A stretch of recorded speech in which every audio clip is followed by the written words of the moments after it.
부자들은 생각보다 아주 조용합니다.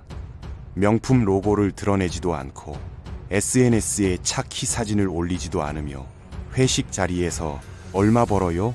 같은 질문이 나오면 애매하게 웃고 화제를 넘깁니다. 그런데 이상합니다.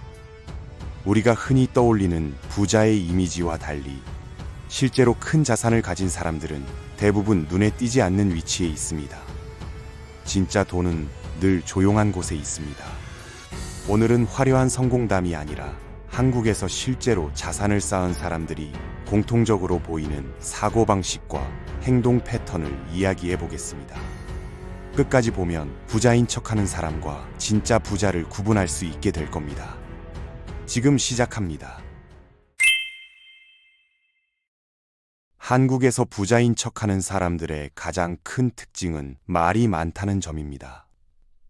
투자 이야기, 수익률 이야기, 세금 이야기까지 끊임없이 자신의 상황을 설명하며 은근히 자신을 증명하려고 합니다.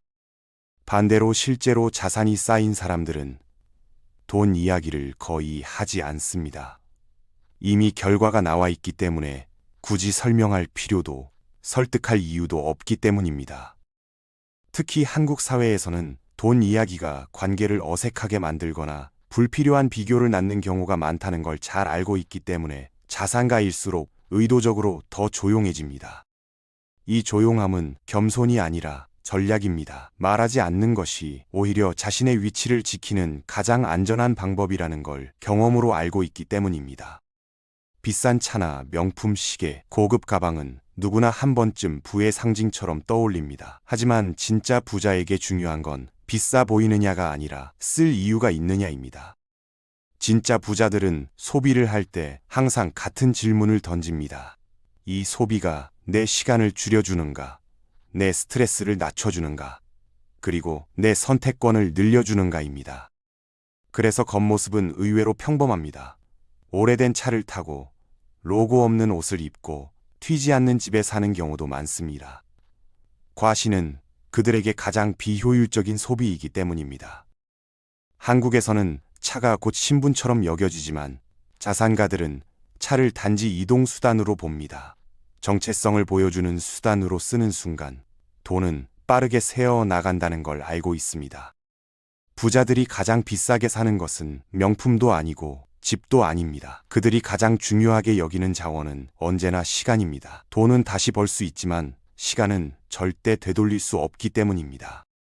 그래서 줄 서는 시간을 줄이기 위해 돈을 쓰고 반복적이거나 소모적인 일은 외주로 넘기며 직접 할 수 있는 일이라도 굳이 하지 않습니다. 에너지를 아끼기 위해서입니다.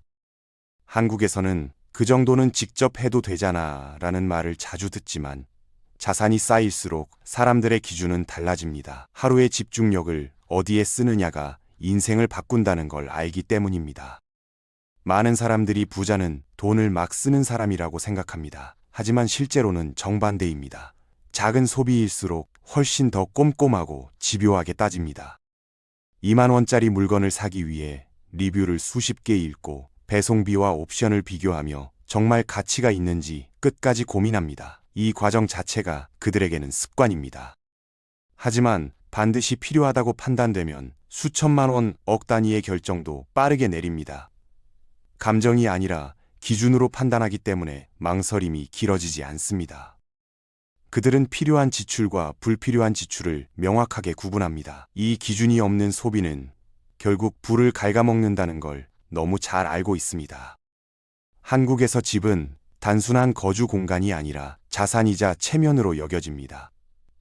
그래서 많은 사람들이 자신의 소득 수준을 넘는 집을 선택하고 그 부담을 감당하며 살아갑니다. 반면 조용한 부자들은 집을 전혀 다른 관점에서 봅니다. 대출이 거의 없거나 소득 대비 훨씬 낮은 가격의 집을 선택하고 외부에서 보면 매우 평범한 경우도 많습니다. 집이 커질수록 유지비와 관리비가 늘어나고 주변의 시선과 기대도 함께 따라온다는 걸 알고 있기 때문입니다. 그들은 집이 자유를 줄이는 순간을 가장 경계합니다. 부의 사다리에는 끝이 없습니다. 10억을 벌면 100억이 보이고 100억을 벌면 그 위가 보입니다. 그래서 비교는 결코 만족을 주지 않습니다. 진짜 부자들은 남과의 비교를 거의 하지 않습니다. 비교가 시작되는 순간 소비가 감정적으로 변하고 판단이 흐려진다는 걸 경험으로 알고 있기 때문입니다. 그들은 경쟁하지 않고 스스로를 분리합니다. 다른 사람의 속도와 방향이 아니라 자신만의 기준과 리듬을 유지하는 것이 부를 지키는 핵심이라고 믿습니다. 한국에서는 부를 드러낼수록 리스크가 커집니다. 관계가 달라지고 불필요한 요청이 늘어나며 원치 않는 시선이 따라옵니다. 그래서 자산이 쌓일수록 사람들은 더 조용해집니다. 이는 겸손해서가 아니라 자신과 가족, 그리고 자산을 보호하기 위한 선택입니다. 조용함은 숨김이 아니라 방어입니다. 부유해질수록 더 단단한 울타리를 만드는 사람들, 그들이 바로 진짜 부자입니다. 부자는 화려해지는 사람이 아니라 조용해질 수 있는 사람입니다. 과시 대신 선택권을, 인정 대신 자유를, 빠른 속도 대신 지속성을 선택한 결과입니다. 혹시 지금 주변에 유독 조용한 사람이 있다면 그 사람은 당신이 생각하는 것보다 훨씬 여유로운 삶을 살고 있을지도 모릅니다. 이 채널은 돈을 보여주는 방법이 아니라 돈이 남는 사고방식을 이야기합니다. 도움이 되셨다면 구독과 좋아요로 함께 해주세요.